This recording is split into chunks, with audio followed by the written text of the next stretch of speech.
কেউ হামে আক্রান্ত ছিল, এই থেকে এই পোলা আমার এই অবস্থা। টিকা আমরা 9 মাসে দিতে পারি নাই। হঠাৎ হামের প্রাদুর্ভাব, সারা দেশে শনাক্ত 764। উপসর্গ নিয়ে বিভিন্ন হাসপাতালে রোগীর চাপ, বাড়ানো হয়েছে ভেন্টিলেটর। শিগগিরই শুরু হচ্ছে টিকা ক্যাম্পেইন। পাম্পে সংকটের মধ্যে লরি থেকেই তেল বিক্রি, ট্যাঙ্কেও অবৈধ মজুদ। 5 জেলায় অভিযানে জব্দ 44,000 লিটার। জড়িতদের জেল জরিমানা, মজুতের তথ্য দিলে পুরস্কার। 129 ক্রীড়াবিদকে সম্মাননা ও ক্রীড়া কার্ড তুলে দিলেন প্রধানমন্ত্রী। 30 এপ্রিল সিলেট থেকে শুরু নতুন করে স্পোর্টস। খেলোয়াড়দের রাজনীতিতে না জড়ানোর আহ্বান। লিবিয়ার বন্দিশালায় নির্যাতনে মাদারীপুরের 2 যুবকের মৃত্যু। জানাজানির পর এলাকা ছেড়েছে দালাল চক্র। মরদেহ দেশে আনতে সরকারের সহযোগিতা চান স্বজনরা।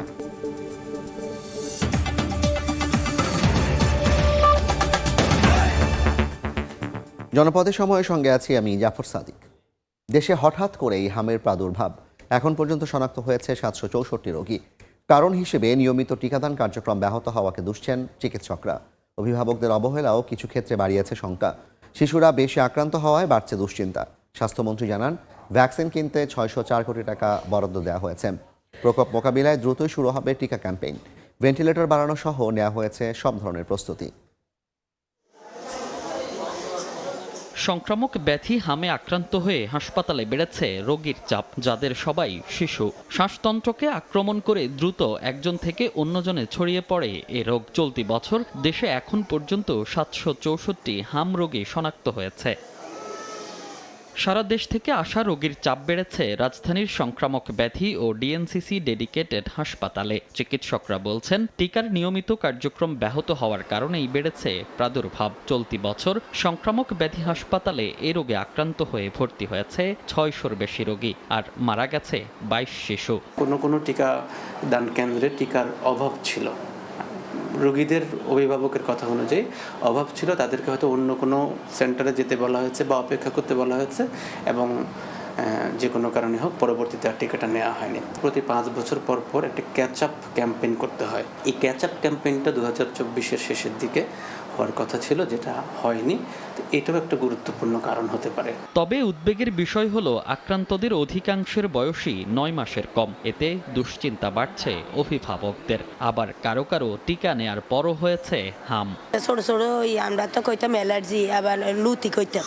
তখন এই গেছিলার ব্যথার আবার ওষুধ খাওয়াই দিয়ে ওষুধ দিলে ডাক্তারের কাছে গেছিলাম, যেন ওষুধ দিছে, তখন এটা বেশি বাড়ি গেছে। জ্বরের ওষুধ খাওয়াই দিছে, ইনজেকশন দিছে। আজকে আবার ডাক্তার দেখলো, দেখে আবার স্যালাইন লাগাইছে। এখন দেখি আল্লাহ ভরসা। টিকা আমরা 9 মাসে দিতে পারি নাই। 9 মাসে তখন থেকে ওর ঠান্ডা জ্বর চলছিল, যার জন্য আমরা টিকার কাছেও যেতে পারি নাই। এদিকে হামের প্রাদুর্ভাব ঠেকাতে নানা উদ্যোগ নিয়েছে স্বাস্থ্য মন্ত্রণালয়। শঙ্কা প্রকাশ করে সব ধরনের প্রস্তুতি নেওয়া হচ্ছে বলে জানান মন্ত্রী। বিভাগীয় শহরের হাসপাতালেও চালু করা হচ্ছে আইসিইউ সহ বিশেষ ব্যবস্থা। দ্রুতই শিশুদের টিকার আওতায় আনার কথাও জানান মন্ত্রী। শিশু হাসপাতালে আমরা বেবিদের মিজেলস রোগীদের জন্য আমরা ওয়ার্ডের ব্যবস্থা করেছি, আইসোলেটেড ভেন্টিলেটরের ব্যবস্থা করা হয়েছে। মানিকগঞ্জে 8 bedded ICU unit along with ventilator ব্যবস্থা করা হয়েছে। রাজশাহীতে কালকে আমরা পাঁচটা ভেন্টিলেটর আমরা নিউনেটাল ওইখানে পাঠিয়েছি। হাম সহ অন্যান্য টিকা কেনার জন্য 604 কোটি টাকা বরাদ্দ দেওয়া হয়েছে বলেও জানান স্বাস্থ্যমন্ত্রী। মনির হোসাইন, সময় সংবাদ, ঢাকা। এদিকে ঢাকার বাইরে বিভিন্ন হাসপাতালে হামের উপসর্গ নিয়ে ভর্তি হচ্ছে শিশুরা। রোগীর চাপে অনেক হাসপাতালে দেখা দিয়েছে শয্যা সংকট। পরিস্থিতি মোকাবিলায় নানা ধরনের উদ্যোগ নেওয়ার মধ্যে বিভিন্ন জায়গায় শিশু মৃত্যুর খবরে বাড়ছে উদ্বেগ। জ্বর, কাশি, শরীরে লালচে ফুসকুড়ি নিয়ে প্রতিদিনই হাসপাতালে আসছে নতুন নতুন রোগী। হামে আক্রান্তদের বেশিরভাগই শিশু। রোগীর চাপ এতটাই বেশি যে অনেক হাসপাতালে দেখা দিয়েছে শয্যা সংকট। চলতি বছরের প্রথম 3 মাসে বরিশাল বিভাগে হামে আক্রান্ত 130 জন, যার মধ্যে শেরেবাংলা মেডিকেলে চিকিৎসা নিয়েছেন 89 জন। 78 শয্যার শিশু ওয়ার্ডে চিকিৎসা নিচ্ছেন 196 জন। স্বজনদের অভিযোগ, সংক্রমণের উচ্চ ঝুঁকি থাকলেও হামসহ সব ধরনের রোগে আক্রান্তদের রাখা হচ্ছে একসঙ্গে। 5টা ইনজেকশন করা হয়েছে।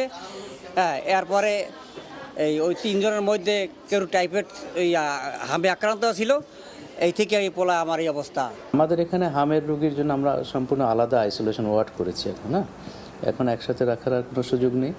আমরা নিচতলায় 2টা রুম আমরা আইসোলেশন ওয়ার্ড হিসেবে আমরা ওখানে ডিক্লেয়ার করেছি। রাজশাহী মেডিকেলে এ পর্যন্ত হামের উপসর্গ নিয়ে ভর্তি হয়েছেন 280 জন। এর মধ্যে হাম শনাক্ত হয়ে চিকিৎসাধীন অন্তত 28 জন। এ পর্যন্ত রাজশাহী বিভাগে হামে মৃত্যু হয়েছে 3 জনের, তবে উপসর্গ নিয়ে মারা গেছে 12 জন। পরিস্থিতি দেখতে সোমবার রাজশাহী মেডিকেলে আসেন বিএনপির স্বাস্থ্য বিষয়ক সম্পাদক রফিকুল ইসলাম। বলেন, টিকার অভাবে রোগের প্রাদুর্ভাব দেখা দিয়েছে। অত্যন্ত দুঃখের বিষয় যে মিজেলসের যে ভ্যাকসিন, সেই ভ্যাকসিন ক্রয়ের যে জটিলতা তখনকার ইন্টেরিয়াম গভর্নমেন্টের সময় হয়েছিল, সেই কারণেই কিন্তু এখন অনেকেই সন্দেহ করছেন সমস্যার কারণেই আজকে হয়তোবা এই মিজেলসের প্রাদুর্ভাবটি দেখা দিয়েছে।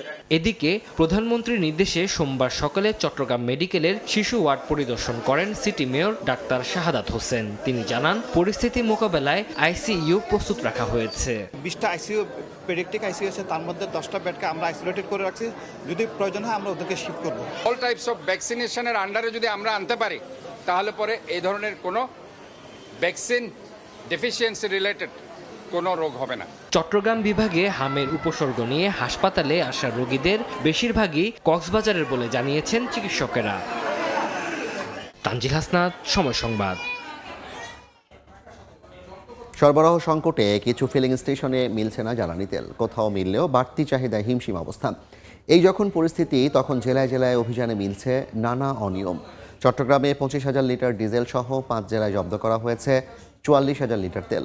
জড়িতদের জেল জরিমানা করছে প্রশাসন। জ্বালানি তেলের অবৈধ মজুদ রোধে কঠোর অবস্থানে প্রশাসন। জেলায় জেলায় শুরু হয়েছে অভিযান। চট্টগ্রামের ফৌজদারহাটের সলিমপুরে একটি গ্যারেজের পাশে লরির ট্যাঙ্কে তেল মজুদ রাখার অভিযোগে অভিযান চালায় জেলা প্রশাসন। জব্দ করা হয় 25,000 লিটার ডিজেল, তবে পাওয়া যায়নি জড়িত কাউকে। জেলায় এখন পর্যন্ত 58 মামলা ও 4 লাখ টাকা জরিমানা করা হয়েছে। এখানে আমরা 25,000 লিটার তেল পেয়েছি। ইতিমধ্যে আমাদের জেলা প্রশাসন আমরা ইতিমধ্যেই প্রায় 31,000 লিটার তেল আমরা জব্দ করেছি। বিশেষ ক্ষমতা আইনে তাদের বিরুদ্ধে মামলা হবে এবং আমরা মামলা হওয়ার পরে তাদের বিরুদ্ধে ব্যবস্থা গ্রহণ করব। এর আগে মজুদ থাকার পরও তেল বিক্রি না করা ও পরিমাণে কম দেওয়ার অভিযোগে চট্টগ্রামের বন্দর এলাকায় আনোয়ারা জাকারিয়া পেট্রোল পাম্পে অভিযান চালায় ভ্রাম্যমাণ আদালত। অনিয়মের সত্যতা পাওয়ায় 1 লাখ টাকা জরিমানা করা হয়। ভিতরে পরিমাপ করে দেখলাম যে তাদের আসলে বিক্রয়যোগ্য মজুদ রয়েছে, তারপরেও তারা বিক্রি করছে না। আমরা 40,000 টাকা অর্থদণ্ড আরোপ করেছি। সোমবার ভোরে চুয়াডাঙ্গার কয়রাডাঙ্গা গ্রামে সড়কের পাশে স্থানীয় টিটোনালের মুদি দোকানের পেছনে একটি লরি থেকে ড্রামে তেল আনলোড করা হচ্ছিল। খবর পেয়ে সেখানে অভিযান চালিয়ে প্রায় 11,500 লিটার জ্বালানি তেল সহ ট্রাঙ্ক লরি জব্দ করে পুলিশ। আটক করা হয় 4 জনকে। এদিন সাতক্ষীরা সদরের গাভা এলাকায় যমুনা পেট্রোলিয়ামের লোগো লাগানো একটি ট্রাকে অবৈধভাবে তেল পরিবহন হচ্ছে এমন সন্দেহ হলে গতিরোধ করে স্থানীয়রা। পরে পুলিশ এসে তেল পরিবহনের কাগজপত্র না পেলে চালককে আটক করে। জব্দ করা হয় 7,000 লিটার পেট্রোল। পরে আটক করা হয় 4 ডিলারকেও। একটি লরিতে 7,000 লিটার পেট্রোল সহ আমরা পাই। ওখানে যারা তেলের লরি ড্রাইভার সহ সংশ্লিষ্ট যারা ছিল, প্রাথমিক পর্যায়ে তাদের কাগজপত্র আমরা যাচাই বাছাই করছি। চাঁদপুরেও বিভিন্ন ফিলিং স্টেশন ও জ্বালানি তেলের দোকানে অভিযান চালিয়েছে জাতীয় ভোক্তা অধিকার সংরক্ষণ অধিদপ্তর। মূল্য তালিকা না টানানো এবং কাগজপত্র না থাকায় 3টি প্রতিষ্ঠানকে অর্থদণ্ড দেন ম্যাজিস্ট্রেট। এদিকে বিকেলে রাজধানীর কুড়িল প্রগতি সরণির কাজী মোটরস নামে একটি মোটরস পার্টসের দোকানে অভিযান চালিয়ে অবৈধভাবে মজুত করা 350 লিটার জ্বালানি তেল জব্দ করেছে আইনশৃঙ্খলা বাহিনী। এ সময় আটক করা হয় 1 জনকে। মিরন আহমেদ, সময় সংবাদ। দেশে জ্বালানি তেলের ঘাটতি নেই, সরবরাহ স্বাভাবিক থাকলেও অবৈধ মজুতের কারণে তৈরি হচ্ছে কৃত্রিম সংকট। পরিস্থিতি উত্তরণে সচেষ্ট সরকার। বিকেলে জাতীয় সংসদে কথা জানান জ্বালানি মন্ত্রী ইকবাল হাসান মাহমুদ টুকু। আর পররাষ্ট্র প্রতিমন্ত্রী শামা ওয়াইদ জানান, মধ্যপ্রাচ্যের বাইরে থেকেও জ্বালানি তেল আমদানিতে কাজ করছে সরকার। কোথাও বন্ধ ফিলিং স্টেশন, আবার কোথাও যানবাহনের দীর্ঘ সারি। ঘন্টার পর ঘন্টা অপেক্ষায় চরম ভোগান্তি। প্রায় মাসখানেক ধরেই দেশ জুড়ে এমন চিত্র। আমাদের কাছে আরেকটা নোটিশ এসেছে। সোমবার জাতীয় সংসদ অধিবেশনেও উঠে এলো জ্বালানি সংকট প্রসঙ্গ। আজকে ঢাকাতেও পেট্রোল পাম্প থেকে ঘুরে এসেছি।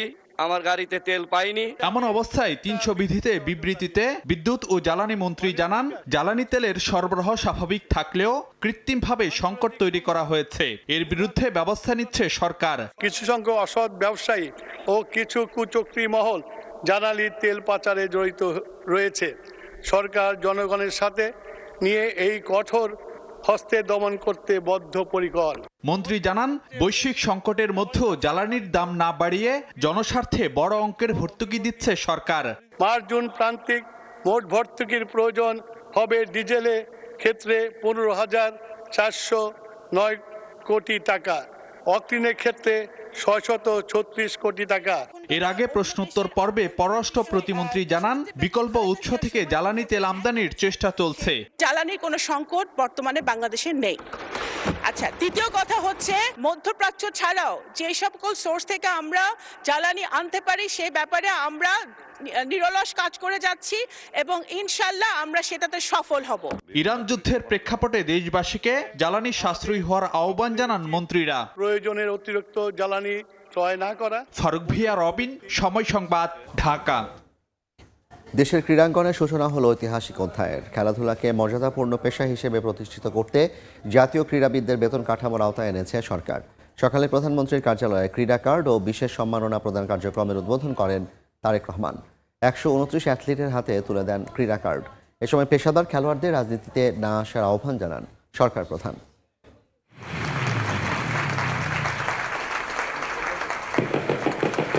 শখ কিংবা নিছক বিনোদন নয়, দেশের অ্যাথলিটদের জন্য রচিত হলো অনন্য এক ইতিহাস।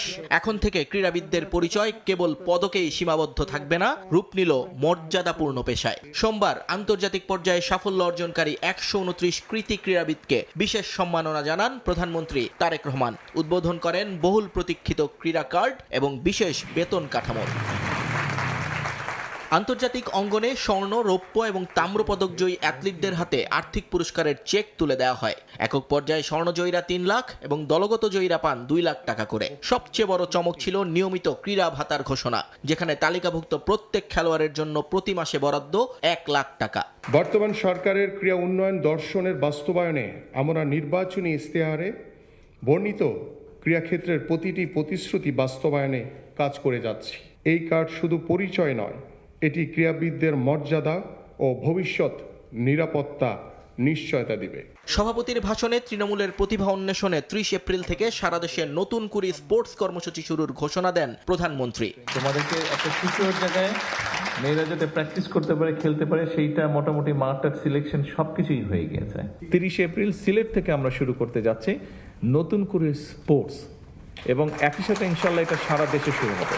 এ সময় পেশাদার ক্রীড়াবিদদের সক্রিয় রাজনীতিতে না আসার আহ্বান জানান তারেক রহমান। পেশাদার খেলোয়াড়ি জীবনে আপনারা কোনো রাজনৈতিক দল বা গোষ্ঠীর প্রতিনিধি নন বা হবেন না দয়া করে, বরং ক্রীড়া নৈপুণ্য দিয়ে দেশের প্রতিনিধি হয়ে উঠবেন আপনারা। ক্রীড়াবিদদের সামাজিক ও আর্থিক নিরাপত্তা নিশ্চিতের মাধ্যমে অদূর ভবিষ্যতে অলিম্পিক কিংবা এশিয়ান গেমসের মতো বিশ্বমঞ্চে বাংলাদেশ নতুন ইতিহাস লিখবে, এমনই আকাশ ছোঁয়া স্বপ্ন এখন দেশের কোটি ক্রীড়াপ্রেমীর। নিয়ন মুহাইমিন, সময় সংবাদ। জনপদের সময় আরও থাকছেন। রেললাইন যেন মৃত্যু ফাঁদ। 5 বছরে কুমিল্লার ট্রেন দুর্ঘটনায় প্রাণহানি 354, 59টি ক্রসিংয়ে অরক্ষিত। লাইনের ওপর দিয়ে সড়ক তৈরির অভিযোগ এলজিইডির বিরুদ্ধে। ভাগ্য পরিবর্তনের আশা ইতালির উদ্দেশ্যে বাড়ি ছেড়ে এবার লিবিয়ার বন্দিশালায় নির্যাতনে মৃত্যু হয়েছে মাদারীপুরের 2 যুবকের। 1 সপ্তাহ আগে তাদের মৃত্যু হলেও পরিবারের কাছে গোপন রাখা হয়। জানাজানি হলে এলাকা ছেড়ে পালিয়েছে দালাল চক্র। লাশ দ্রুত ফিরিয়ে আনতে সরকারের সহযোগিতা চেয়েছেন স্বজনরা। সঞ্জয় কর্মকার অভিজিতের রিপোর্ট, ছবি তুলেছেন শাহাদাত আকন। পরিবারের সচ্ছলতা ফেরাতে ইতালির উদ্দেশ্যে বাড়ি ছেড়ে এবার দালালের নির্যাতনে বন্দিশালায় প্রাণ গেল 2 যুবকের। তাদের পরিবারে চলছে মাতম। বাংলাদেশে রাজমিস্ত্রির কাজ করতেন মাদারীপুরের ডাসার উপজেলার বিনতি লুক এলাকার মৃত সেকেন্ড হাওলাদারের ছেলে ফারুক হাওলাদার। গোপালপুর এলাকার মানব পাচার চক্রের সক্রিয় সদস্য হাবিবুর রহমান খন্দকারের খপ্পরে পড়ে ফারুক। 4 মাস আগে ইতালির উদ্দেশ্যে বাড়ি ছাড়ে সে সৌদি আরব হয়ে লিবিয়া পৌঁছান। এরপর তাকে লিবিয়ার একটি বন্দিশালায় আটকে রেখে পরিবারের কাছ থেকে 12 লাখ টাকা হাতিয়ে নেয় দালাল চক্র। ভূমধ্য সাগর পাড়ি দিয়ে ইতালি নেয়ার কথা থাকলেও মুক্তিপণের জন্য আরও নির্যাতন করলে মৃত্যুর কোলে ঢলে পড়েন ফারুক। একইভাবে দালাল হাবিবের প্রলোভনে পড়ে লিবিয়ার বন্দিশালায় মাফিয়াদের হাতে আটক হন কালকিনির দক্ষিণ জনার্দন্দি গ্রামের কালাম হাওলাদারের ছেলে ইলিয়াস হাওলাদার। সেখানে তাকেও নির্যাতন করে পরিবারের কাছ থেকে কয়েক দফা আদায় করা হয় মুক্তিপণের 20 লাখ টাকা। আরও টাকা না দিলে ব্যাপক নির্যাতনে মারা যায় ইলিয়াসও। প্রথমে মৃত্যুর খবর গোপন রাখে মাফিয়ারা, পরে লিবিয়ায় বসবাসরত কয়েকজনের মাধ্যমে রোববার পরিবারে আসে মৃত্যুর খবর। সরকারের কাছে দাবি আমার ভাইয়ের লাশটা দেশে আমরা ফেরত চাই। জানলাম যে হাবিব মাস্টারের মারফতে গেছে, গালাকে কথা বললো, হ্যাঁ সে কইলো বলে ঠিক আছে টাকা পয়সা দেন ছেলেরে নিয়ে। আমার দুইটা নাতি ঠিক আছে, নাতি দুইটা আমি অস্থির। দুইটা বাচ্চা নিয়ে যেভাবে বাঁচবো সেই ব্যবস্থা করে দিব সরকারের দ্বারা, এটাই দাবি। এ ব্যাপারে আইনগত সহযোগিতার কথা জানিয়েছে পুলিশ। ডেড বডি বাংলাদেশে আনার ক্ষেত্রে তারা যদি আমাদের সহযোগিতা কামনা করে তাহলে পররাষ্ট্র মন্ত্রণালয়ের মাধ্যমে আমরা তাদেরকে সেই সহায়তাটুকু দেব। নিহত ইলিয়াসের সংসারে স্ত্রী ও 2 বছরের এক ছেলে রয়েছে, আর ফারুকের স্ত্রী ও এক ছেলে এবং এক মেয়ে রয়েছে। এদিকে ঘটনার পর ব্যবহৃত মোবাইল ফোন বন্ধ করে এলাকা ছেড়ে পালিয়েছে প্রধান অভিযুক্ত দালাল হাবিবুর রহমান খন্দকার। সঞ্জয় কর্মকার, অভিজিৎ, সময় সংবাদ, মাদারীপুর। জনপদের সময় আরও থাকছে। ঝালকাঠিতে অবাধে ধরা হচ্ছে বিভিন্ন প্রজাতির মাছের পোনা। প্রশাসনের নজরে এড়াতে বিক্রি হচ্ছে রাতে। অসাধু জেলেদের বিরুদ্ধে ব্যবস্থা নেওয়ার আশ্বাস মৎস্য বিভাগের। কুমিল্লায় রেল লাইন যেন মৃত্যুফাঁদ। অরক্ষিত ক্রসিং, ঝুঁকিপূর্ণ পারাপারে একের পর এক দুর্ঘটনা। গত 5 বছরে ট্রেন দুর্ঘটনায় প্রাণ গেছে 354 জনের। সমন্বয় না করে লাইনের ওপর দিয়ে এলজিইডির বিরুদ্ধে সড়ক নির্মাণের অভিযোগ রেল কর্মকর্তার, যার মধ্যে 59টি ক্রসিংই অরক্ষিত বলে দাবি তার। এদিকে আলোচনা করে সমাধানের আশ্বাস এলজিইডি কর্তৃপক্ষের। ইশতিয়াক আহমেদের রিপোর্ট। এই রেল লাইন শুধু পথ নয়, যেন মৃত্যু ডেকে আনে। হঠাৎ করেই ছুটে আসে ট্রেন, আর এক মুহূর্তেই শেষ হয়ে যায় জীবনের গল্প। কুমিল্লার একের পর এক অরক্ষিত রেল ক্রসিং এখন মানুষের কাছে আতঙ্কের নাম। 2026 সালের মার্চ মাসে কুমিল্লা পদুয়ার বাজার লেভেল ক্রসিংয়ে ট্রেনের সঙ্গে বাসের ভয়াবহ সংঘর্ষে ঘটনাস্থলে নিহত হন 12 জন। এর আগে অরক্ষিত লেভেল ক্রসিংয়ে 2024 সালের নভেম্বরে বুড়িচংয়ের কালিকাপুর এলাকায় একটি অটোরিকশাকে পিষে দেয় ট্রেন। প্রাণ যায় 7 জনের। পুরো জেলায় 21টি লেভেল ক্রসিং গেট থাকলেও এর বাইরে রয়েছে অন্তত 59টি অরক্ষিত রেল ক্রসিং, যেখানে নেই গেট, নেই গেটম্যান, নেই কোনো সতর্কতা। সবচেয়ে বড় অভিযোগ, এলজিইডি রেলের সঙ্গে কোনো সমন্বয় না করেই রেল লাইনের উপর দিয়ে তৈরি করেছে সড়ক। গাড়ি উঠছে, দেখছে না এদিক থেকে দেখা না, এদিক থেকে দেখা না, গাড়ি মারিয়ে দেখা যাচ্ছে সিএনজি রে ব্রিজের করার জন্য গেছে। ট্রেনে এসে ব্রেক দিছে, পড়ে গেছে, এই পিকআপ পড়ছে, অটো পড়ছে, গাড়ি পড়ে যায়। লাকসাম রেলওয়ে থানার হিসাব বলছে এখন পর্যন্ত 18টি অপমৃত্যুর মামলায় 354 জনের প্রাণহানি হয়েছে। কুমিল্লায় বর্তমানে 59টি অরক্ষিত লেভেল ক্রসিং আছে, যেখানে কোনো গেট ও গেটম্যান নেই। তারা দেখা যাচ্ছে যে রাতের আধারেও করে থাকে। আমরা বাধা দেই, আমাদের বাধা উপেক্ষা করে আমাদের অজান্তে তারা এই রাস্তাগুলি তৈরি করে এলজিডি। আমি এগুলো বিষয়ে কী করণীয় যায় আমার কর্তৃপক্ষের কাছে আমি এই বিষয়ে ব্যবস্থা নেওয়ার জন্য অনুরোধ করব। সমন্বয়হীন উন্নয়ন আর দায়িত্বহীনতা বন্ধ না হলে এই মৃত্যুর মিছিল থামবে না, এমনটাই বলছেন বিশেষজ্ঞরা। ইশতিয়াক আহমেদ, সময় সংবাদ, কুমিল্লা। ঝালকাঠিতে জাল দিয়ে অবাধে ধরা হচ্ছে বিভিন্ন প্রজাতির মাছের পোনা। একদিকে কমছে মাছের সংখ্যা, অন্যদিকে ধ্বংস হচ্ছে বিভিন্ন প্রজাতির পোনা। অসাধু জেলেদের বিরুদ্ধে ব্যবস্থা নেওয়ার আশ্বাস মৎস্য বিভাগের। সুগন্ধা, বিষখালী, ধানসিঁড়ি ও বাসন্ডা সহ 16টি নদী ও অসংখ্য খাল বিলে একসময় ধরা পড়ত বিভিন্ন প্রজাতির মাছ।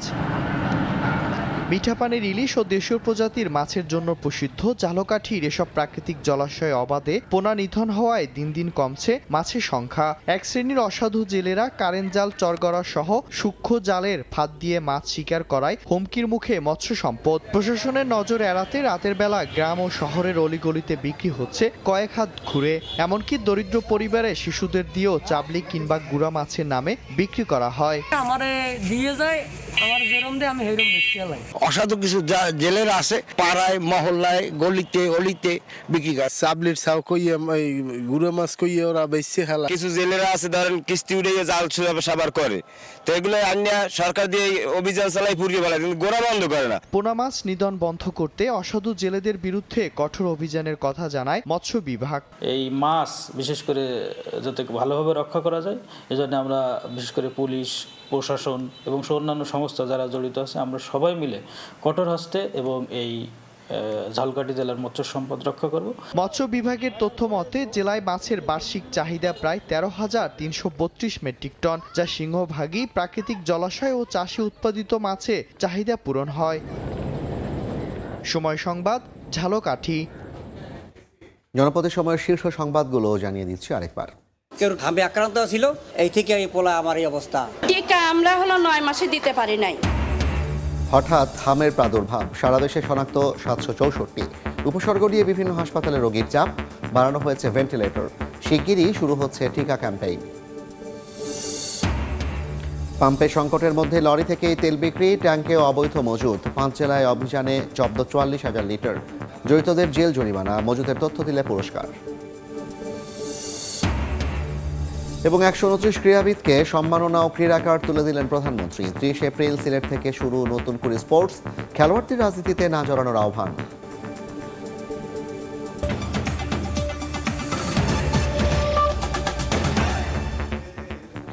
এই ছিল জনপদের সময়। এরপর রাতের সময় নিয়ে আসছি কিছুক্ষণ পর। সঙ্গে থাকুন সময়ের।